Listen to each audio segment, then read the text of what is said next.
كاوش رجال اللي ينجموا يسيروا، ما كاش رجال اللي يسيروا اماتور، ما كاش رجال، وهذه في حقه عنده الحق. هيا ما بقى والو في كرة القدم، بعد يقول لك انتم تهضروا على شي بلدان وعلى شي بلدان، يفوك الناس تتحرك تنحي قاعد الناس هذوما، ولا خليوها ما تزيدوش تهضروا عليهم كاع، خليهم يديوها ماشي للواد تحت للواد، خلاص العجب وصاير هنا، واحد ما حب يتحرك، واحد ما يتحرك، خليه يديها للواد، خلي مام يموتوا دراري صغار، واش تحب ديروا؟ ماشي هو ريسبونسابل، بعد نقولوا مكتوب سي با لوي لو ريسبونسابل ديالو. بركات سي لحقنا لواحد الدرجه يا رب العالمين، هربوا عليك تقول جاز عليك بالميك، انا مازال نتكلم تيك تيك تيك تيك. يا بركات ما كانش ما كان حتى واحد اللي يقول ستوب ستوب، راكو تقتلوا في الشباب تاعنا ستوب، ما كاش اللي يقولها، ما كاش، شكون اللي يقول ما كاش كلش. ما شوف ديجا نبداو بالامكانيات الماديه هذيك ما نهضروش عليها، يعني من الجانب المادي هذه رانا كاع عايشينها، يعني الرياض كاع لي ديسيبلين في الجزائر راهم عايشين هذه المشاكل الماديه، دونك ما نقدروش نهضروا عليها. مي كاين جانب واحد اخر اللي هو لي ستاج، لي سال، لي زوتيل اللي يدونا ليهم، في كلش كاع حتى الفنادق، حتى يدونا فنادق ماشي. والتحضيرات في ظروف يعني سيئه، وين لحقنا وين نلحقوا الصاله باش نونطرينيو، الصاله مغلوقه مع المنتخب الوطني، نلحقوا للصاله نلقاو صاله مغلوقه، نونطرينيو في الصاله، نونطرينيو برا ولا في الصاله اللي قدامها كاينه اون بيتيت سال نونطرينيو فيها. هذا شيء مؤسف، هذا الشيء غير معقول جدا. المنتخب الوطني راح يشارك في بطوله عربيه. هذه صارت لكم قبل البطوله العربيه، كنا بوندون ستاج نروحوا باش نونطرينيو في الصاله، نلقاوها مغلوقه، يغلقوا علينا الصاله، نلقاوها اون ترافو، ما كاش وين نونطرينيو برا. يعني مؤسف تقريبا. القاعات متعدده الرياضات تقريبا في كل بلديه، نلقاو في بعض الاحيان في بلديه واحده قاعتين. عندنا كل هذه القاعات على مستوى ولاية الجزائر وعلى مستوى الولايات الأخرى، ومع الآخر منتخب وطني ما يلقاش وين يتدرب، هذه كارثة. شيء مؤسف جدا جدا، كارثة كبيرة. على كل حال هذا فيما يخص التدريبات. طبعا أنت قلتي في البداية بأنه المشاكل المادية ما نهضرش عليها، لا أنا ماذا بيا نهضروا عليها على كل حال، باسكو هي الجوهر الأساسي لتسير الرياضة. كاين الرياضات يعني على مستوى الأندية انتوما سي دي زاماتور، يعني حتى الكونطرا ما يحميكمش. لو كان مثلا النادي يحب يحاوزك ولا يحب ولا صار لك بعيد الشر اصابه ولا ما يحميكش القانون يعني اصلا. اضافه الى ذلك كاين الكثير من الانديه اللي ما يتقاضوش اصلا الاجور تاعهم، يعني هذا اشكال ايضا مهم جدا. انا ماذا بيا انت اللي راكي من الاسره الفاعله في رياضه كره السله النسويه حاليا، ماذا بيا تهضري عليه. مثلا حتى الزميلات تاعك في المنتخب الوطني تاع مولوديه الجزائر لهذا الموسم توجوا بثنائيه البطوله والكاس، ما تقاضوش اجورهم تقريبا سنه كامله.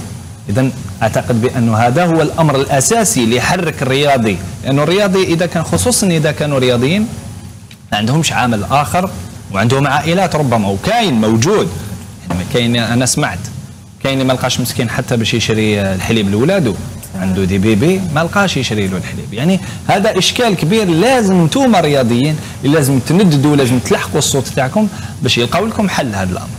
هذا واقع انا عايشينه، هذا واقع. سورتو الرياضه النسويه، يعني الرياضه النسويه لكره السله اهم شيء اذا رجال راهم يشكوا حنا نسكتوا، اذا هما راهم يشكوا حنا ما نسكتوا، خاطر حنا رانا مهمشين اكثر من اللازم، اكثر منهم، اكثر من الرجال. حنا رانا مهمشين سورتو في الجانب المادي. كاين دي زاتليت راهم يسالوا 8 موا، عام وزياده كما قلت لي انت، لاعبات مولوديه الجزائر راهم يسالوا اكثر من عام تاع صالير ماهمش خاصين. حنا ثاني في الكلوب تاعنا كيف رانا نعانيو من هذه المشاكل. ما كاش كلوب في الجزائر ماهوش يعاني من المشاكل الماديه، ما كاش. يعني كاين الرياضي عنده لي بوزوان تاعو، عنده لي بوزوان تاعو من غير الامور الشخصيه. على مستوى الرياضي عنده امور خاصه لازم يشريها، لازم عنده الالبسه، عنده الاحذيه، عنده يعني كاين امور خاصه بالنسبه للرياضي لازم يقتنع. اذا كان الرياضي ما عندوش ان صالير هذا اشكال بور لي فام. ربما حتى رانيا نفسي بما انك انت حاليا موجوده في شباب الوزداد، نادي شباب الوزداد سيكسيون تاع السباحه بطبيعه الحال. من قبل كنت في مولوديه الجزائر، واعتقد انت ايضا من بين الرياضيين اللي راهم يسالوا اجور لما كان الفريق بمجمع البترولي، واعتقد بسبب هذه المشاكل الماديه اللي ما حبيتيش تكملي مع مولوديه الجزائر بعد انتقال لا فيزيون يعني ما بين المجمع لمولوديه الجزائر، وغادرتي للشباب الوزداد. انا رحت بوكو بلوس باسكو صرا لي اون فيت مور ما صرات هذه الحكايه موراها رحت معهم مع المولوديه. كنت رايحه نبدل ديجا كلوب كي رجعونا مولوديه، كنت رايحه ديجا نبدل كلوب وقالوا لي سي ترو تار ما تقدريش تبدلي، ولي كونطرا كنا مازال ما سينيناهمش. قالوا لنا خلوا حتى مور الشامبيون دالجيري اللي ديروها اوبن تاع لو موا جونفي نسيني لكم لي كونطرا.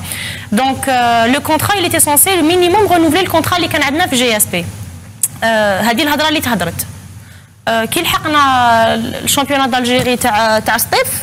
لحقت الشامبيونات دالجيري تاع سطيف تحت مريضه حكمني الكوفيد. جي ناجي كو دو جور، ديت دو ميداي دور، عملت دو كورس دو ميداي دور، عملت يومين ما كملش لا كومبيتيسيون مالوغوزمون. جيت كنت مريضه غرافمون تما حكمني الكوفيد وين وجعني بزاف. اي بان ايزون ديسيدي المولوديه هما قالوا بلي سوا ديزون باسكو جي با في دو ريزولتا في هذيك لا كومبيتيسيون. دونك لو سالير تاعي نقصوا لي بلوس دو 30% من السالير تاعي انويل. Donc le contrat تاعي j'avais pas le choix que de signer le contrat parce que كنا c'est bon c'est trop tard كانوا داو لا كوب وكنا عملنا ديجا لا كومبيتيسيون. وانا j'avais décidé هذاك الوقت باللي اني رايحه نروح من المولوديه اون ساجون كانت حقره هذاك العام. يافي دي زاتليت داو بزاف، يافي دي زاتليت ما داوش كاع، يافي دي زاتليت اللي كان عندهم الميريت باش يدوا وما داوش. و جي ديسيدي نروح للسي ار بي ومالغري سا يا يو كالكو كومبليكاسيون باش لي زاتليت حنا اللي كنا في المولوديه نروحوا للسي ار بي باسكو زيروها شويه علينا باش نروحوا. ريزيلياسيون دو كونطرا؟ لا انا ما درتش ريزيلياسيون دو كونطرا، انا جي دوموندي ليبراسيون ساشون كو ليبراسيون تاع ناتاسيون سي غراتويت، الي غراتويت سيني برك يسيني لك برك ليبراسيون وتروح هكذاك وعرقلوا لك. انا درت ديميسيون جافي با الدروا على ليبراسيون سيتي ان نو جافي با الشوا كو نروح. دونك انا رحت انا الحمد لله يعني سانسيرمون انا شوي ساتيسفات هذا العام او سي ار بي. جو في با دير كو سي ار بي ما داروا لي والو، سي ار بي عاونوني دايوغ باسكو اون ريسوا با ديد لا بار دو لا فيديراسيون اون ريسوا ريان دو تو. دونك انا سي سور كو سي ار بي يسون. اذا المتابعين الكرام كما شفتوا معنا هذا الفيديو كنتمنى انكم تعطيونا الاراء ديالكم حول هذه القضيه هذه في التعليقات اسفل الفيديو. كما كتعرفوا ان المملكه المغربيه هي رائده على جميع المستويات وجميع المسابقات وجميع القضايا اللي كتشارك فيها سواء داخل او خارج المغرب. هذا في حد ذاته انجاز تاريخي للمملكه المغربيه سواء في الجانب الرياضي او الجانب السياسي والاقتصادي، في حين ان النظام الجزائري العسكري الفاسد دائما ما كيتهم المملكه المغربيه بالكولسه في مختلف القضايا الاجتماعيه والسياسيه والاقتصاديه والرياضيه، لا سيما المشاركات ديال المنتخبات الوطنيه في المسابقات الافريقيه والعربيه والعالميه. كنتمنى انكم تردوا على هذا النظام الفاشل اسفل الفيديو في التعليقات وتذكرهم بالقيمه المضافه اللي كيقدموها اللاعبين والمدربين الوطنيين المغاربه اللي كيتواجدوا في جميع المنتخبات العربيه والانديه العربيه والعالميه. اذا متابعينا الكرام كان هذا هو الخبر ديال اليوم او الفيديو ديال اليوم. كنتمنى انكم ما تبخلوش على القناه باللايك والبارطاج بالاضافه الى انكم تخليوا لنا الاراء. متابعينا الكرام الى فيديو قادم ان شاء الله، والسلام عليكم وشكرا على التفاعل ديالكم.